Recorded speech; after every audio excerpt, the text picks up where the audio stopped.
One thing you might have noticed is that both Galileo and Mary Anning started out being really curious about things around them. When they noticed something interesting or surprising, they didn't just say, "Oh, that's neat," and then move on. They noticed things and then paid really close attention. And here's the thing. When you start paying close attention to something, you start wondering a lot more questions. Galileo started wondering things like, what are those little bumps and shadows? What is the surface of the moon like?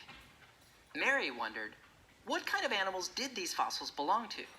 What does that mean about life a long time ago? You don't have to be a scientist to think like this. This is a drawing made by a young girl named Fiona, who decided to purposely take something plain and ordinary, these leaves, and look really carefully at them. As soon as she started paying close attention, she realized she had all these interesting questions. Drawing and paying careful attention to something is kind of like training your brain to discover interesting new things and ask questions. You should try it yourself. You can train your brain too. After this video is done playing, we have a special activity where you'll practice noticing something and asking questions like a scientist.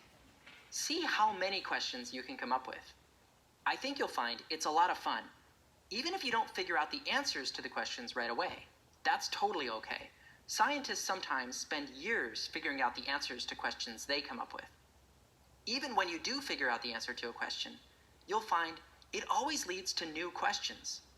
That's actually one of the fun things about noticing something interesting and asking questions. It just gets more and more interesting, and you start having more and more questions. That's why, at the end of each video, I always say, stay curious. There are so many interesting things out there to notice and wonder about.